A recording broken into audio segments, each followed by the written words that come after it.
Hey YouTube, how's it going? It's Royce, and first of all I just want to thank you if you're here since I haven't made a video in a little while. Now, as you can see in the title, what I want to do today is talk about the latest Legends of Runeterra patch. That's patch 3.6.0, but I think I want to talk about the patch in a little bit of a different context than you might have seen some other streamers and content creators talking about it in. When you have new cards drop, or when you have a new patch, people will often spend most of their time talking about theory crafting, talking about how this will change the meta and so forth, curtail things and buff things that need buffs, and that is a very worthy discussion to have, and it's one I'll go into a little, but what I really want to cover this time is the impact of the patch on Legends of Runeterra as a video game, as a card game, and what I think Riot has in mind with these changes. My first impression of the patch, to be honest, was not that great, but after looking at it for a little while and after thinking about it for a little while, I think I am warming up to it, and I'd like to tell you about why that is. But I think the important thing first is to actually go through the patch in case you haven't seen it before. Now be advised, I'm going to go through this pretty quickly, so if you would like a more detailed look, I'll try to link the patch notes directly down in the description. But let's just go through them, and I'll skip over some things that I don't see as being as important for this discussion. So we've got some the login event and some rewards and such. But first, right away, we're getting into some new cards. Like the last patch, they've added 3 new cards to buff up existing archetypes, or to help, sort of carve out a niche for archetypes that could exist but just haven't found a home yet. The first one is Might of the Vanguard, 3 mana slow spell. To play, spend all your mana, summon a Dauntless Vanguard, and grow its stats to that amount. If 9+ mana was spent, grant other allied elites +2/+2. I'm going to skip the card analysis and just go through this quickly. So moving right on. 6 mana slow spell, 4 glory, reputation. I cost 3. Summon 2 Trifarian Glory Seekers. So 6 mana full cost, 3 mana after reputation. And then finally, 2 mana Inner Beast. Give an ally +1/+1 this round, and create a stance swap in hand. Okay, now let's get into the card updates. Now I would say that on the whole, only about half of these updates will really have a substantial impact, in my opinion. Some of the others are just like little quality of life updates isn't the right word, but little tweaks to help some underperformers a bit, but I think that a lot of those buffs won't be enough to bring cards into the meta. I have been wrong before, but that's my assessment of these updates. Let's get right into them. So Ashe is now leveling up based on decreasing enemies' power to 0 instead of just frostbiting. So she's more flexible. She can now level up off of something like Troll Chant, for example, which is relevant. It's in her region. Darius just gets a buff in Path of Champions. I'm not even going to consider it here. This video is mainly aimed at Constructed. Galio is getting a 1 buff to health, which is also effectively a 1-point buff to power since Galio is formidable. Garen is getting a buff. Don't be alarmed by this level 1 art. This has been confirmed, I believe, to be a typo. But the level 2... oh, excuse me. Okay, I was reading this wrong. Originally, the level 1 version of Garen said that he rallied each turn, and I was like, no, that can't be right. So that's already been removed from the card effect. Yes, the level 1 and the level 2 Garen both will give all of your allies +1/+1 this round. So a nice little tempo gain when you play him, goes with the elite buffs. Arma, when she's leveled, she's still going to generate random spells now. Katarina, this is a pretty sizable buff. We'll see how much impact it has. The level 2 version of Katarina now gets not only a Blade's Edge, but a 0 mana Blade's Edge each time she's summoned. So that's, don't underestimate free cards. Don't underestimate 1 damage. Don't underestimate repeating effects. Katarina might be kind of nice. We'll wait for the deck builders to see where Katarina's going to go. LeBlanc is now going to generate a mirror image on level. Pretty nice buff for her. Not a rework like a lot of people were expecting. Not a full rework, but a nice buff. Leona has Overwhelm. Okay, prevents some chump blocking. Helps Leona work better in some aggressive strategies. Malphite gets a stun on play. Now, I'm just going to say I don't know for sure that unleveled Malphite will stun. I think he will, but this could also be a typo. Leveled Malphite will stun for sure. Also, they don't list it right here, so that makes me a bit confused. Nasus gets Fearsome back. Level 1 Nasus used to have Fearsome. He has it again with some power creep that tends to be inherent to card games. The competition has gotten stronger, and Nasus is just ready to be fearsome again. That's totally fine. Nocturne now works when you summon units, not just when you play them. So, you know, there's some potentially silly things with harrowing, perhaps, but on the whole, just a nice little tweak. Scion is getting the middle treatment. He was a 10-6, went down to a 8-6, and then now back up to a 9-6 if we're talking about the leveled version. So hopefully this is the nice middle ground for Scion, because we haven't really seen any of him in the meta since that nerf, or at least not very much. Udyr is a complete rework, so this is worth talking about. They've totally changed the level up condition for Udyr, as well as given him an extra point to power. So he's now a 5 mana 5/4 that levels up off of playing 3 stance swaps. Not seeing playing 3 stance swaps, but just playing 3 stance swaps throughout the game. Pretty good, instead of dealing Nexus damage 7+ times. And this is a very sizable buff in my opinion, although even technically speaking it's a side grade, but dealing Nexus damage 7 times is challenging, especially since Udyr decks didn't even necessarily want to be all that aggro. So I think that I'll talk more about the Udyr buffs actually in the next section, but I think this makes the card a lot more flexible rather than just being included for like a free stance swap generator and like some kind of pile decks. Less of a support champion, more of a main champ now, I would say. Vladimir got Fearsome, pretty nice in combination with a buffed spell further down the list.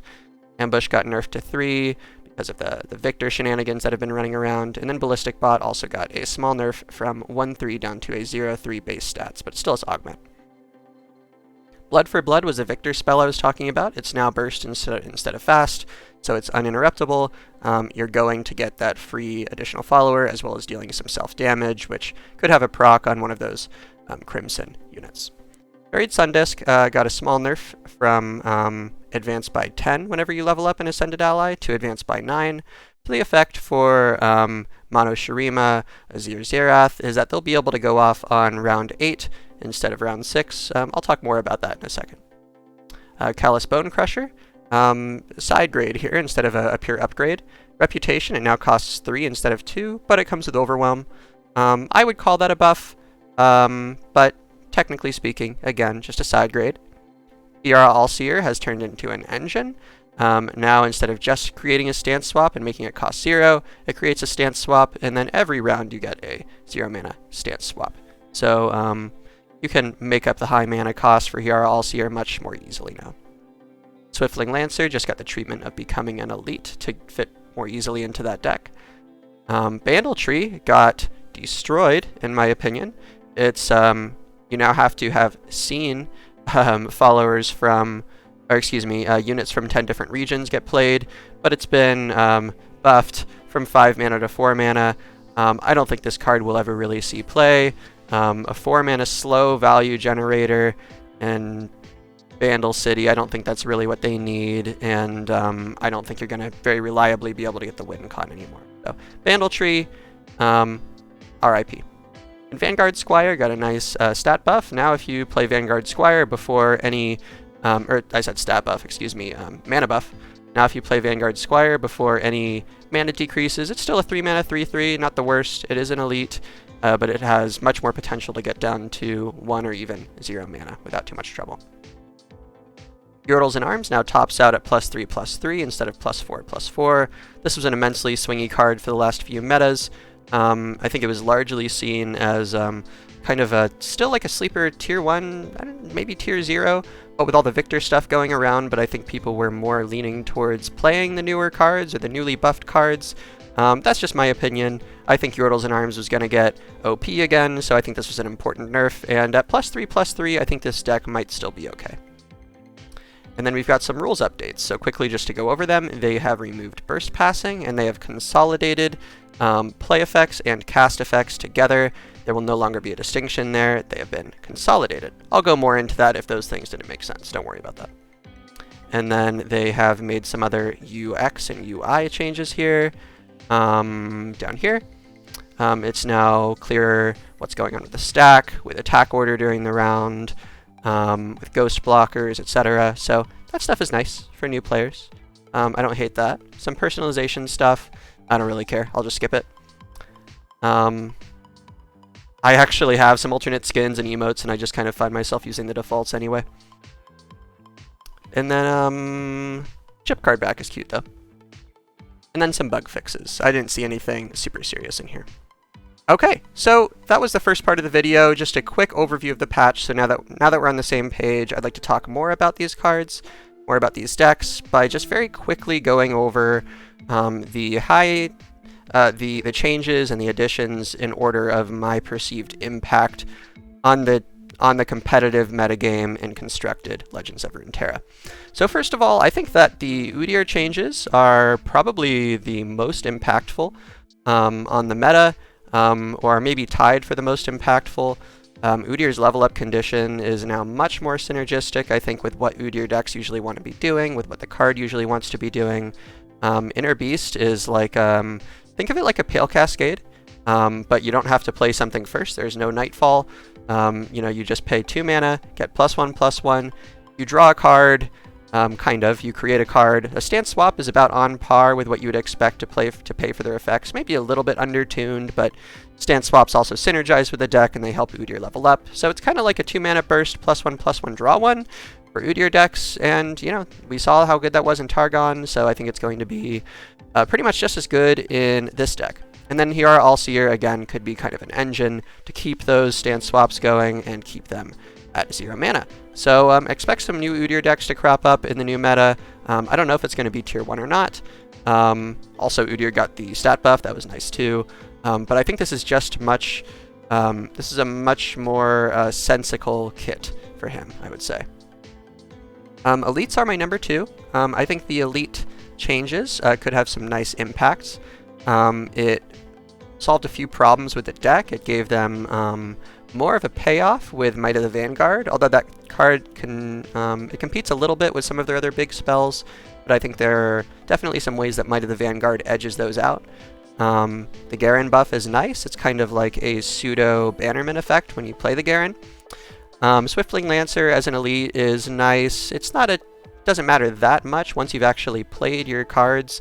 There aren't that many cards in an elite deck that care about your cards being elites, but there are a few, and there are a few cards like Vanguard Squire, which also got a buff that benefit from you playing other elites. So the Swiftling Lancer buff can't hurt. Now, I don't know if these buffs are enough to, make elites a meta deck, make them a tier 1 or a tier 2 deck. I'm going to be honest here. I'm not the greatest deck builder. I'm not the greatest theory crafter. I more so think of myself as more of a high-level thinker about strategy games and stuff, so that's where I want to get into. But the fact of the matter is, Elites was non-existent before this patch, and now it exists. Now they've finally given it enough to, kind of have its, I don't know if I would say it's day in the sun, but it's day to compete and see if it's worthy. And it might not be there yet, but just fashioning a deck out of nothingness is a pretty impactful change, I would say. The Sundisk nerf, I would say, is the third most impactful thing. Sundisk, so I think some people are probably going to overestimate the impact of this change. Sundisk decks, it's true, they won't be able to flip on round 6 anymore, unless they play another card like that 3 mana card that advances the Sundisk, which I don't think people will. So what this change does is it actually just nerfs the high roll potential of Sundisk, while leaving the average games average. And I would say on an average game, I might be wrong on this, but it seemed like Sundisk was often kind of flipping on 7 or even as late as 8 anyway, and now that's going to be much more consistent. And by round 8, I think you're pretty much always going to have your Azir and Xerath leveled up unless you just have a totally dead hand. So I guess before, while they would have some just totally destructive games where they would ascend the Sundisk on round 6 and just completely bludgeon their opponents. That won't happen anymore, but they were still quite a strong deck with ascending the Sundisk on round 8, and that stuff will continue and be more consistent. Fourth, I think, is the Yordle in Arms nerf. This was a fine tweak. I was expecting either this or moving Yordles in Arms to 6 or 7 mana. It still has all of the necessary components to be a strong kind of aggro to mid-range kind of combo deck. I don't know what to call it exactly. Probably aggro. They didn't nerf any of its engines, any of its wide board spamming properties, but they just sort of toned down its burst potential a little bit. No pun intended, because it's not a burst card. Anyway, they nerfed its swinginess, But I think +3/+3 to all the units is still very impactful, especially when you've got elusives and challenger units. The difference is that now sometimes the opponent will be able to trade with more of your units as they have to block them. So they're going to be able to whittle down your board a little bit sometimes on your Yordles and Arms turn, and you're just going to push a little bit less damage. So maybe that's going to just some games where you otherwise would have over-the-top potential with Mystic Shot and get excited, those might be gone now. But overall, I think it's still going to be quite the strong deck. So the Bandletree nerf, nothing to say here. The deck is dead. I'm sorry to any Bandletree fans. I think it's just the truth. But the deck was really only ever played in tournament play anyway, so since it doesn't really affect this constructed ladder, I'm ranking it this low. But yeah, that deck is out of here, no question. The Victor nerf, in my opinion, actually doesn't really change much. Ambush moving from 2 mana to 3 mana shouldn't matter too much. I haven't been the most invested in this last meta, but I've watched a good amount, and I don't think they were usually scrambling for mana to just like whittle in a 2-mana ambush and steal the win like that. I think that, you know, that late in the game, mana is sort of easier to come by, but I might be wrong. And then I don't think the Ballistic Bot power nerf really matters much either. Getting nerfed from 1 down to 0 power. I mean, it's still going to be like 7 or 8 power eventually. Like it doesn't affect its scaling speed, right? It just affects its starting point. So the card is going to trade worse against early boards. The deck might be more susceptible to aggro than it was, but in my opinion, these are still pretty small nerfs, and the Victor decks should still be alive and well. Yeah. Now Reputation, I think, is probably the least impactful of the 3 new or buffed archetypes they're really trying to emphasize with these new cards. Yes, LeBlanc got a buff to the Mirror Image. 4 Glory is a thing now, so you can more easily get that Reputation condition by spending 6 mana to get 2 5/1s with Challenger. Bone Crusher is able to turn the deck a little bit more aggro, plus the Bone Crusher being 2 mana late in the game didn't really matter. You've got a lot of spare mana by that time usually, so it being 3 mana is fine, and I think Overwhelm, I would rather have Overwhelm on it than have it be 1 mana cheaper, so I would call that a buff. Ash got a small buff, I guess, if you want to run LeBlanc Ash, and then Blood for Blood might matter if you want to play a Marauders deck, but overall I think these are pretty small tweaks. I think that Reputation still struggles to kind of both activate itself and to have a payoff. Both are a little bit mediocre, and I think Reputation decks kind of survive by just running like strong units otherwise, and the Reputation condition doesn't matter that much, if that makes any sense. So they're going to get stronger, but I'm ranking them a little bit below the other 2 archetypes, with Udyr and Elites basically coming out of nowhere completely changing. And then second to last, I think the Katarina buff is actually potentially relevant. And Katarina is a tricky champion where she's kind of either OP or trash, so who's to say she hasn't switched from OP to from trash to OP, excuse me, but she still needs to find a home, and I don't know exactly where that is. I think that Katarina struggles because Noxus cards tend to be so squishy, or they tend to have, such low health that rallying doesn't help that much with like a really aggressive wide board, usually. So you kind of have to run more of a mid-range game plan, but that can be clunky, and the expensive Noxus cards tend to be not the greatest. But if Katarina can fit in somewhere, I think she could potentially be very scary. So still a relevant buff. And then finally we've got literally like 9 or 10 champions where they got tweaked, and I really don't think it'll matter at all. The fans of these champions will be happy that they can get a few extra percentage points with them, but I don't think it's going to be meta-defining. And those champions are Ashe, Darius, again the buff is only present in Path of Champions, Galio, Karma, Leona, Malphite, Nasus, Nocturne, Scion, and Vladimir. I think you can pretty comfortably ignore most of those buffs, forget that they happened, and not really be reminded of it in the next few weeks, or let me amend that, not really be reminded of it if you go back and play a month from now. I don't think you'll see any of those cards being run significantly more, at least not due to those particular buffs. Now, I think the real substance of this video that I want to get into, though, is not discussions of the metagame, it's not discussions of power levels. There are a lot of people out there to consider those things, and I could totally recommend some channels if you're interested. One that comes to mind right away is Ikato. I think Ikato is a great thinker on the game. So definitely visit his channel if you get the chance. Random plug. Anyway, sorry. But I want to talk more about how the rule changes in this patch, and maybe some of the card adjustments as well, can give us some insight into where Riot is coming from, into what they're thinking. So first, let's remind ourselves of the 2 rule changes here. Let's scroll down to the bottom. You've been looking at Vi this whole time. So the 2 rule changes are the adjustment to burst passing, which is the word or the term that the community has given the ability to play a burst card, click OK on the button, and to not have the round accidentally ended on them by the opponent. And then the other rule change is the merging of play and cast. So let's start by talking about burst passing. Now I want to open by saying I'm extremely biased here. I'm a player who loves to pass. To me, there's nothing bolder than finding the space in the game to pass, and it just feels so powerful. It feels like you're challenging the opponent. It feels like you're playing a game of chicken.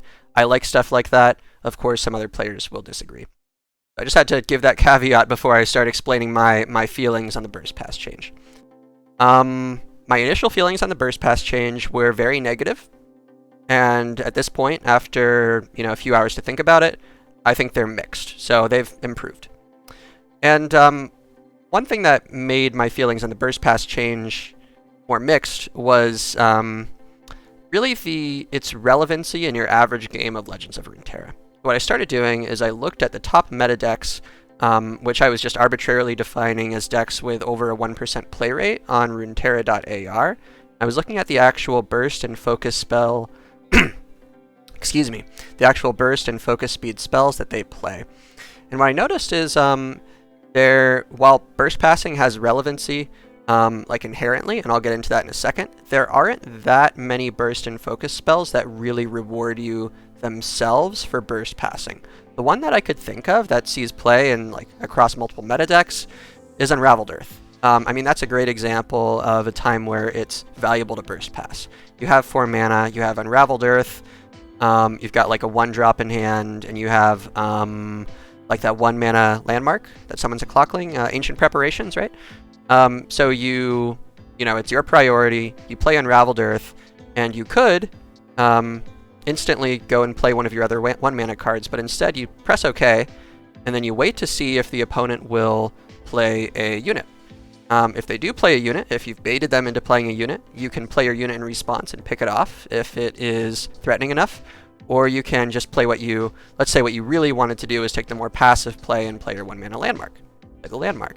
However, if they don't respond with a unit, or if they respond with something else and they tap out of their mana and now they're not able to play a unit that threatens you, in your opinion, you can just go with the more passive play.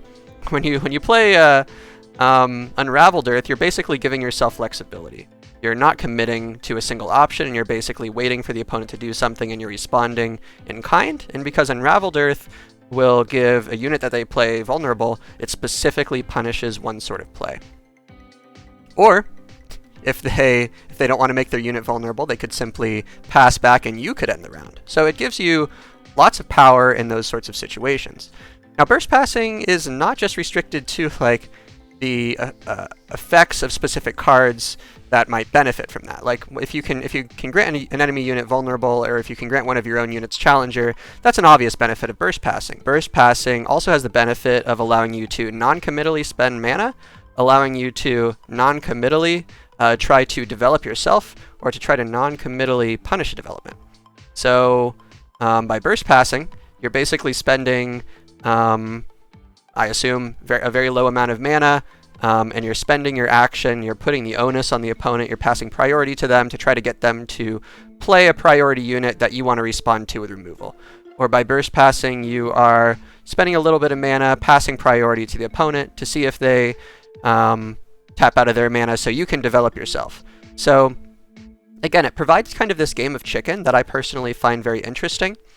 But other times, burst passing doesn't really do a lot. Other times, if both players are sort of on the same wavelength with the progress of the game and with what the other player wants to do, burst passing just serves to stretch out the length of a game.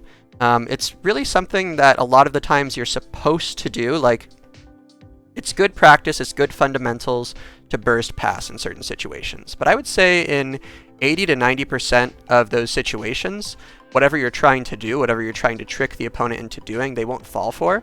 So when you sort of have this nearly settled game state where when both players are playing well, burst passing shouldn't really work, I think that is an argument in favor of it being okay to remove it in those situations. Now, is complexity still lost by removing burst passing? I think yes, absolutely. And am I sorry to see it go? Yes, I am. But how much does it affect my enjoyment of playing a game of Legends of Runeterra, even as a player who loves to pass? It might reduce the fun that I have by like 1 or 2%. I don't think it kills the game for me. And that's why I kind of want to get into a discussion of game design here, and I want to get into a discussion of costs and benefits when you make changes like this. Now, the costs and benefits, according to Riot, the costs and benefits of any change will actually vary depending on the player, because different players have different value judgments when it comes to video games and different ideas of what's fun or what's rewarding. Like I just said, that I love to pass in card games. I know there are a lot of Legends of Runeterra players out there that don't love to pass, that find it, they actually dislike it. They dislike giving up the priority, or they just find it kind of boring, or they find it like predictable. There are different reasons. The same player base, or different people in the same player base, might like a decision, and others might dislike a decision. So I just want to clarify that like the costs and benefits here are not equivalent across the board for all players. But yeah, what I'm trying to say here is the costs of removing burst passing heavily fall, I think, on existing players in the player base. There will be some that are very excited about this, but I think by and large the response from existing players will be negative, because something is changing, and something is changing that hasn't really been demanded to change by the player base. You haven't seen any protests outside Riot headquarters or whatever saying remove burst passing, remove burst passing. I mean, it's an accepted part of the game that people have gotten used to. So then if there's a heavy cost to the existing player base, or at best it's kind of neutral, I think even the people who don't really like passing probably don't care that much about it getting removed, why do they do it? And I think the reason they did it is for new players. And this is subjective as well, but I was talking to someone right before making this video about how burst passing works. He's played this game for a little while off and on, and he was actually very surprised that burst passing previously, or up until like this moment, worked the way it does. And he was like, yeah, I think it's good that they're removing that. That sounds really confusing. Now I replied that, well, it's kind of confusing that they're removing it. It's kind of confusing that now burst and focus spells are in their own class of spell, where you can play a card and the opponent can still force the round to end. That seems like a pretty strong weakness. But I've also been playing with this rule set for well over a year and well acquainted with it, so I can't put myself in the shoes necessarily. I can't fully 100% empathize with a new player. He might have different experiences than I do and different opinions. And that's one of the major rules of UX. UX is what I study and what I'm looking to go into as my day job. And it's really that you it's impossible to fully put yourself in the shoes of the user. If you want to know what the user wants, you ask them. You don't assume that you know what's best for the user. You don't get judgy like that. You don't. It's really difficult to do, and I think most people who assume they know what the user wants, tend to be wrong. And you could say, well, isn't that what Riot is doing here? But I'm sure that in doing this, they've done a lot of internal testing. They've done a lot of play testing, and burst passing, I'm sure, was one of the more complex parts of the game that unfortunately could have resulted in a new player just saying, I don't understand what just happened. I'm not having any fun. I don't know why I just lost. I'm going to go back and play Yu-Gi-Oh! I could definitely see that happening. Without the knowledge that Riot has, I can't say for sure. But I'm going to give them the benefit of the doubt on this one and say that burst passing is, again, I'm sorry to see the mechanic go, but it might be worth it if it means that acquisition and new player, retainment is able to improve, because it can be easy to forget this as players of a game, but if a game doesn't grow, it dies. Like, I've seen multiple games that I've loved, that I've put hours and hours of my time into die, and that happens when Existing players get too unhappy, and that happens when new players don't like the game or they don't know about the game. So there's this balancing act, and that's why you have to put yourself in the shoes of Riot. How do they weigh the interests of the existing player base against the interest of the new player base, or the player base they're trying to acquire? And I think this is an example of a potential simplification that probably the existing player base won't feel too negative about, that might actually pay off by making the game easier to understand and more fun for new players to get into and develop a habit of playing.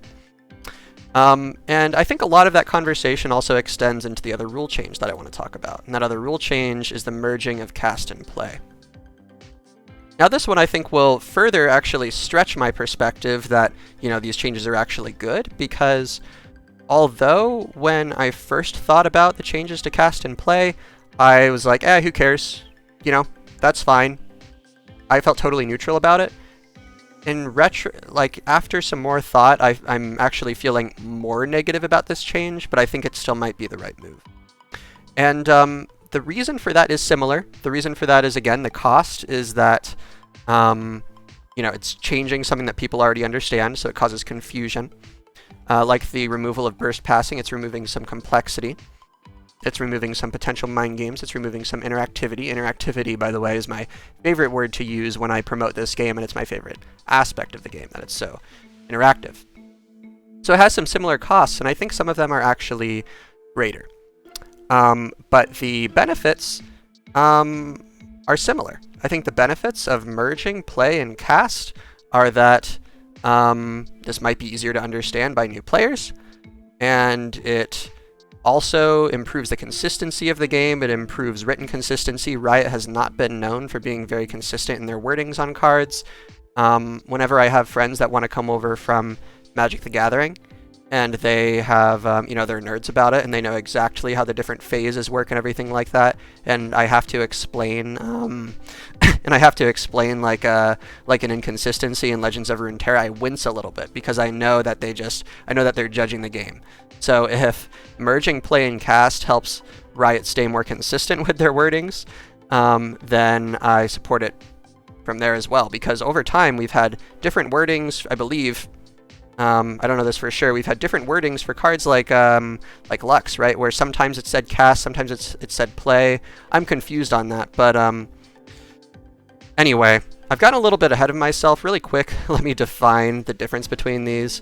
When a card is played, that means you but you actually take it out of your hand on the screen and you put it on the field. So a card is played if you actually spend mana on it if it costs mana, but it's not played if it's generated by another card automatically, if that makes sense. If it's like a Dune Keeper, the ephemeral unit it creates, Dune Keeper, right? The ephemeral unit it creates is not played, it's summoned. Anyway, that's play. But a card is only cast if its effect actually resolves. So you may be familiar with the stack if you play Legends of Runeterra. I'll assume that you are. When you place a card in the stack, that's considered playing it, but it's only considered casting it once it actually resolves. So the result of that is a card like Ezreal, for example. Let's say you have an Ezreal on the board and you target an opponent's unit with Mystic Shot. When that Mystic Shot goes on the stack, Ezreal doesn't deal damage immediately. Ezreal waits to make sure that that Mystic Shot actually targets that unit and actually deals damage to it, I suppose. It actually targets that unit and it hits it, and then Ezreal deals the face damage. But if that unit is removed between when Mystic Shot is put on the stack and between when it resolves, Mystic Shot will fizzle and Ezreal won't deal Nexus damage. Now Ezreal is a play effect, which has people really scared, by the way, because it's like, oh, that removes this way around Ezreal. Now Ezreal is just it's uninteractable. There's nothing I can do. I'm just going to take that face damage, and that's a fair worry. Ezreal might be overtuned after this, and that's something they can look at. But again, what I'm here to talk about is not necessarily game balance. What I'm here to talk about is game design. And again, if this is something that they feel like is worth it in new player acquisition, and worth it in terms of having a fairly low cost to existing players and a fairly low cost to reductions in interactivity, I'm okay with it. Even though I'm even more negative on it, or I'm more leaning towards the negative side on this one than burst passing. But another way that I think the play cast merging is actually a good idea that doesn't apply to the burst passing is in terms of like good and bad complexity. So one thing that I think this game has over other similar card games is I would say that Legends of Runeterra is a great example of good complexity. I feel like with the creation of this game, Riot and the Legends of Runeterra team has zeroed in on the aspects of complexity from other card and strategy games that players actually like, and they've emphasized those complexities. But where players don't enjoy the complexity, or when the complexity is difficult to understand without adding much game depth, I think they've generally cut those aspects. So perhaps they also feel that the play cast distinction is kind of it's kind of a nerdy distinction. It's kind of something that's difficult to grasp, especially by a new player of card games. Oh boy, I remember when I started playing Yu-Gi-Oh! And it took me years and years to discover the difference between destroy and negate. I can't count the number of players at recess who thought that Mystical Space Typhoon would interrupt and stop a card from working, that it would negate it when it really just destroys it. And that's so hard to explain to a new card game player, even some existing card game players. So yeah, if they feel like they're removing some nerdy aspects of complexity from the game while still being able to retain a lot of other good aspects of complexity, what I'll say about that is it's very on brand for the company. It shouldn't really be surprising to anyone, and I think it fits in well with the design philosophy, with the design philosophy of Legends of Runeterra. Man, I've rambled for a while. I want to sum up these points and just again further contextualize this whole discussion in terms of game design, in terms of being a game designer, and in terms of wanting to promote growth of your product. So let me go ahead and scroll down in my notes here. As you can tell from my rambling, this hasn't been scripted, but I do have notes on the other screen. Oh, actually, before I get into that, there is one other footnote I want to talk about, and that's the new animations that clarify the stack, that clarify attackers and blockers, the turn order, the ghost blocking. I think all of that as well really is just further messaging. It's a further signal to the player base that this is a patch that cares about new players. Because existing players, if you've played for over a month, you probably know ghost blocking, and if you've played for more than a week, you probably understand the stack, you probably understand the button, you probably understand attacking and blocking. Essentially, if you already play this game and you've played it more than a couple days, this isn't for you, but this stuff just further shows their dedication to making this game as easy to understand as possible for new players. And to be honest, again, anecdotally, this is something I've really heard about the game. That it's hard to grok, it's hard to really understand from just watching it what's happening on screen, and the viewing experience for video games right now is so important to the success of video games, because if I'm going to play a new video game and I want to actually be good at it, or I want to get a grasp of what it is perhaps, I'll load up twitch.tv or I'll load up YouTube and watch some videos or watch some live streams. And if I can't easily grasp the card game by just watching what happens on a stream or a video in the course of maybe 20 minutes to an hour or two, then I might just, fall off and decide, it's not for me. Maybe I'll try it again later. But if the game is easy to understand, if there's a narrative that can be understood during a game of Legends of Runeterra, and if these changes will help Riot further cement that narrative in people's minds, I would say it's worth it. Imagine how in any competition you have color commentators. Not color commentators, you have commentators. And some of them are for color, some of them are for analysis, and some of them are just there to help bridge the gap between the competitive scene and the casual scene, and help bring those people all into the same happy space and make the casual players care about competition. And I think that these little changes in animation just again further cement Riot's dedication and their commitment to that kind of change. And the free stuff helps too. Free stuff always helps. It's the anniversary of LOR. It's the 2-year anniversary, I believe. And it looks like they're doing login rewards again. That's great. Whenever I talk to a new potential player at like an MTG draft or something like that, if there's an event going on, you bet I'm going to bring that up and say, hey, it's a great time to play the game because a free event is happening where you can get extra cards. It provides a little bit of urgency, but also it provides some generosity. So I think that is relevant too. So yeah, overall impressions. By the way, if you've stayed through this video, I appreciate you, and if you'd like to hear more of this kind of analysis, let me know, because I love thinking about games like this, and I think that there's definitely a different dimension between being good at a game or being able to, theory craft for a game and being able to understand a game. And like I said, I'm not the greatest deck builder. I've tried. I'm a pretty good deck pilot, but I think I have a pretty good understanding as well of where the developers might be coming from. Well, let's summarize. Okay, so overall, I think this was a good patch. A fairly good patch, but maybe a bit oversold. If you weren't here for the messaging leading up to this patch, part of this is the fault of the players. It's the fault of them hyping each other up and starting to have greater expectations of this patch than perhaps they should have. But language was tossed around like rework. Language was tossed around, by Riot themselves, I believe, in their roadmap. Language was tossed around by top players, like this will be the most impactful patch the game has ever seen. Basically, this was seen as a super patch, and I think realistically it was a good patch. It was a big patch. I wouldn't really separate it from the others, except in terms of the rule changes, which, again, are a neutral to a negative for your average existing LOR player. But still a good patch, just maybe oversold. I said this towards the beginning, but I think about half of the changes are almost totally irrelevant. Yeah, they're little tweaks that will buff up certain champions, which is important because there are players out there that only want to play with their favorite champion from League or something like that. But when power creep happen, like you have to understand the speed of power creep. And power creep also isn't a linear thing.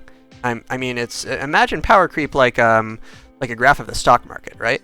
There are some formats that are weaker than others, some formats that are stronger than others. But until you implement set rotation, or until you implement a core set, which I still think is the best idea for Legends of Runeterra moving forward, I hope they do a core set. That would be amazing. Let me know if you want to see a video about that. Until you implement some kind of rotation like that, power is going to go up over time. So if you compare the power of the game to now to the power of the game like when it first left open beta, the power of the game right now is much higher, and most of those decks from right after open beta are not competitive anymore. So when you have these little tweaks, when you give a champion a keyword here and a point there, it's helping it kind of just tread water by maintaining like its position as like a tier 3 or 4 or 5 champion. But I don't think that just little tweaks like that are enough to catapult them to like an actual meta contender unless you have other support changes. Just individual card buffs that are small like that are usually not enough. So that's the comparison between like Ashe, which it's like, yeah, sure, Ashe levels off of Troll Chant, I guess, that's cool. And the difference between like Udyr, where Udyr got 2 buffs and a new support card and a buff support card. Like, that's a dramatic difference. So again, look out for Udyr in the next patch. Yeah, this is, I think it's kind of funny, by the way. So my first 2 takeaways were, again, good patch, but oversold. Secondly, most of the changes don't matter. About half of the changes don't matter.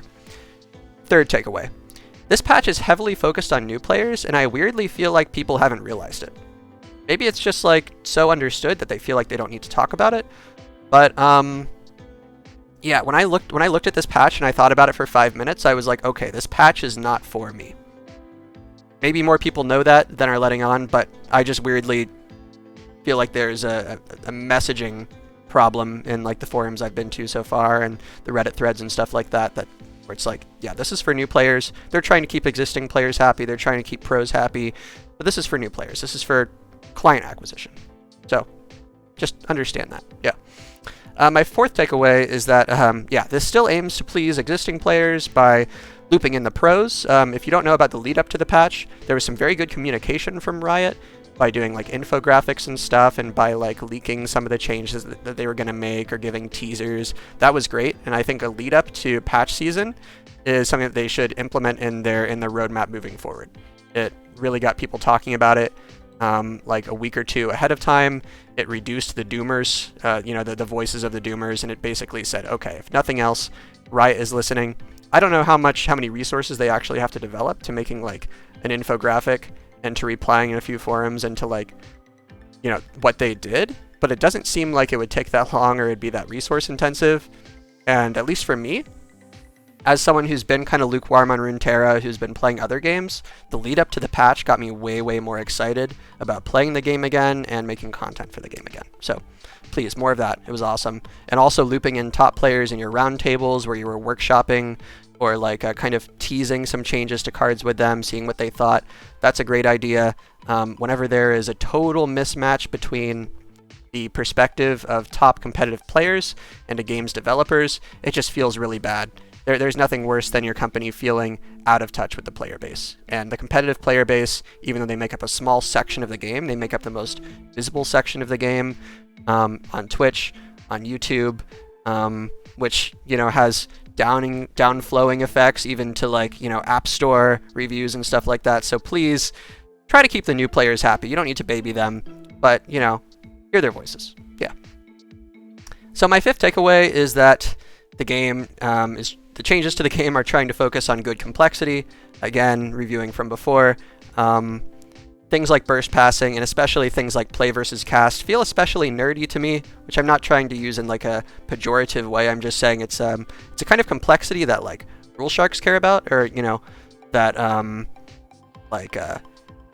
real students of the game care about. But for the majority of the player base, they would rather have complexity that comes from design space, that comes from cards doing interesting things, than that comes from like finicky, like picky little mechanics like that. I don't know if I'm properly conveying my my feeling on those changes. And again, I just want to contextualize this. I am neutral on the burst pass change and a little bit negative on the play cast change, but I still understand why they did it, and I think that after taking that into account, I'm somewhat supportive. And then finally, I brought this up at the beginning, but I think the patch is better than I first thought. I encourage you to think about patches like this. I think it will, you know, give you sort of more perspective. I think it'll give you a better idea of where games are and where they're going. And I think it'll help you like not feel victimized when like something is removed from a game that you liked, or when like a card you liked is nerfed. It always helps to understand where someone is coming from before like raising your pitchforks. So there's the patch review. It's patch 3.6.0. Again, thanks for staying with me. I'm Royce. I stream on weekdays at twitch.tv/Royce Gaming. I expect to begin playing this game again soon. But even if I don't, I'm always going to be following the game and probably making YouTube content for it. Also on my Twitch, I've been doing a lot of variety content, so if you want to do stuff like watch me play Outer Wilds, watch me play Subnautica 2, watch me play Ori 2, stuff like that, check it out. I love platformers, I love 3D exploration games, I want to do more of those as well, while still staying in the card game space too. Anyway, I won't keep you here any longer. I hope you have a great day, and I will see you next time.